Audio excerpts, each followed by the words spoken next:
Hey guys, welcome back to your Lake Fork Guide. Welcome back to the Guides Network. Got my boy Austyn Fowler. What's up, brother? What's up, man? Appreciate you coming out today. Austyn's going to cover one of our viewer request techniques. We've been trying to knock out these viewer requests week after week. You guys have been asking us to go bass fishing on some different lakes. We've hit those. You guys have asked us for techniques. We've hit those. He's going to hit one more of them today. One of y'all was asking about Carolina rigging. So today, Austyn Fowler, the man right here, is going to take you through all the details like we always do on the Guides Network, how to catch big bass on a Carolina rig.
Hey, welcome back to your Lake Fork Guys Network episode. Today we're going to go in depth of how I fish my Carolina rig, where we're throwing it, how I retrieve it, all the equipment, everything that I'm throwing it on. So I throw my Carolina rig on 7'8" heavy action rod because I have to use a long leader. And as you can see, if I can get on camera, this is a pretty long leader. It's about as long as my pole. It's probably a 6-foot leader. And so I'm throwing it on 3/4 ounce weight with 2 beads to my swivel. Sometimes I'll throw a 1 ounce weight depending on the wind, how deep I'm throwing it, but generally I stick with 3/4 ounce just because, you know, it's just a good, you know, medium right in the middle of, you know, best of both worlds. But throwing it on 20-pound mono leader line, and you want to throw it on mono. That's a very crucial part because this mono line is going to float when it's in the water.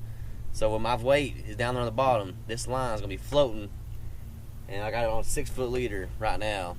I like to throw a longer leader. Some people don't. Some people throw a shorter leader. I like to throw a longer leader because I think I get more bites out of it. It's harder to cast sometimes, but that's why I have a longer, heavier rod to help me out with that. But my favorite go-to bait on my Carolina rig is the Lake Fork Magic Shad. And I like the Magic Shad. It looks kind of just like a fluke, but what's so special about this Magic Shad is the bigger tail. It's a bigger tail, and it's got more buoyancy to it, so it's going to float a lot better than a fluke.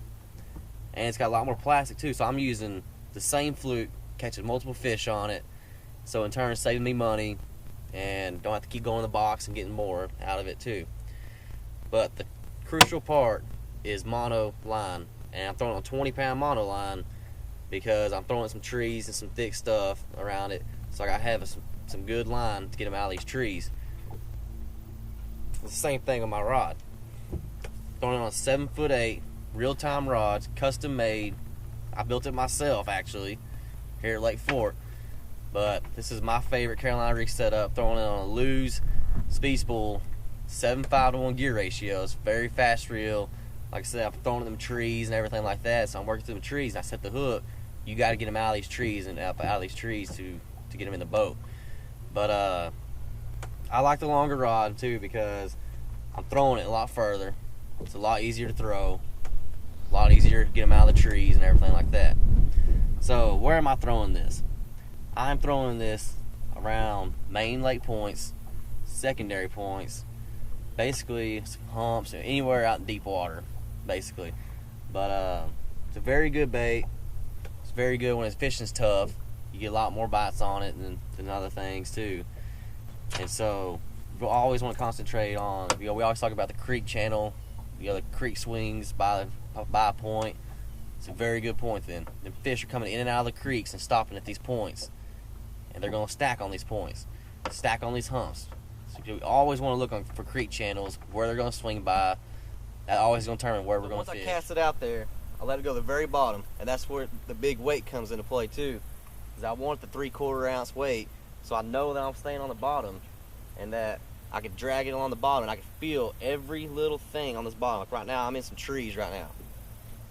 I'm feeling it. I am on some hard bottom. You see the tip of my rod just bouncing.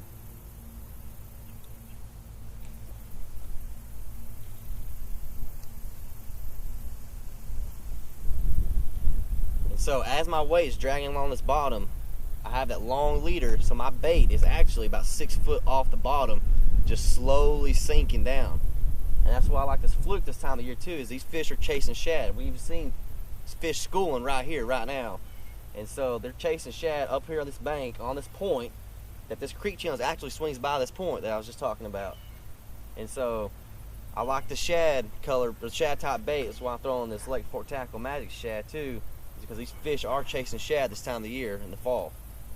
So when you retrieve it back, you want to drag it slowly. I like to work it real slow, like I said, because that bait is sitting on top of the 6 foot off the bottom, and it's just slowly sinking down. I don't like to work it very fast, so I'm just slowly dragging it just to the side like that.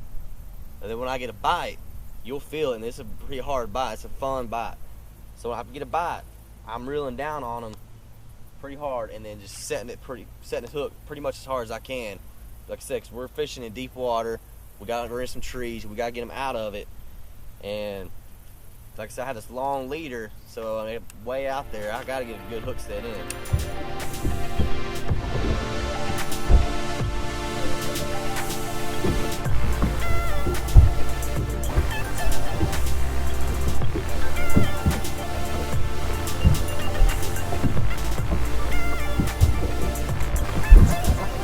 Boys, we got us a good one. I'm talking about a good one.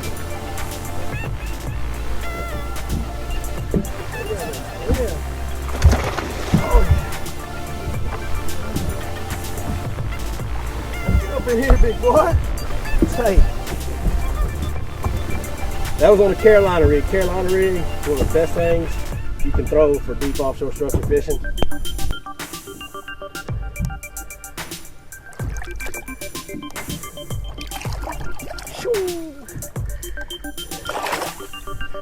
Man, I love Lake Fork. Well, that's a good job, man. We appreciate you coming on here and breaking that down for us. I know we had one of the viewers was asking for it, so thank you, man. Appreciate you coming out. Yes, sir. Doing this with me. Appreciate it.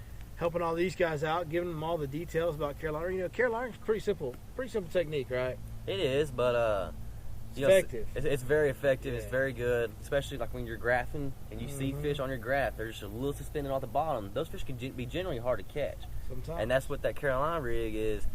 That bait is actually floating in their face off the bottom, because it's hard to catch those fish off when they're not on the bottom. You know, I guess maybe if it's super tough, there might be times when I may go to a drop shot.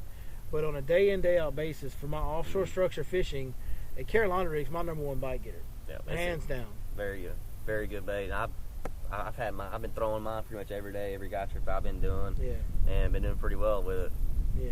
Yeah, you know me, I've been diving around up there in that grass. So I know. Hadn't really been a factor for me, but I know, yeah, most of you guys, and I know you've been fishing out there on that offshore stuff. It's when you're fishing offshore, if you don't have a Carolina rig tied on, you're wrong, pretty much. So, Absolutely. we appreciate you giving us those details, and boy, that live magic shad, you're right. Adds just a little bit more flotation.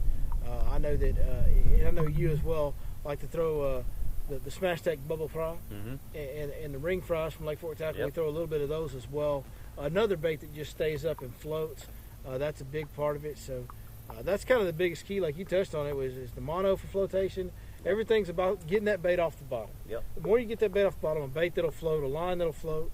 You know, That's why you want a heavier weight too, to let it stay down there. Keep in contact with the weight, but keep the bait off the bottom. That's kind of the key components to Carolina rigging. And man, good job, buddy. Thanks for going into detail like that. Well, hey guys, we appreciate you watching the Guides Network once again. give this guy a call. If you want to get out on Fork, I know you got some openings this fall, and he's a great guy, fun dude to hang out with. I've done it many times. He's an awesome guy to be with for a day on the boat. Pretty darn good fisherman as well. So give him a holler. His information is linked right below. Hey, and leave us a comment. If you guys got something else you want to see, another technique, you want us to go to another lake, let us know in the comments below. And if you don't mind, please like that video. If you like it, hit that thumbs up. And please subscribe as well. Hey guys, that's free for you, and it'll help us get out to more viewers, help us grow this community of sharing information and helping each other catch more fish. And I guess that's about it, isn't it? Can't wait to come back. Can't wait to come back. We're going to get Austyn back on here soon. We got some good fall fishing coming up, and we got to get him involved in it. So, hey, other than that, we will see you guys next time right here. Your Lake Boat guy. That's it. My man nailed it, boy. Hey, my first rodeo. First cut.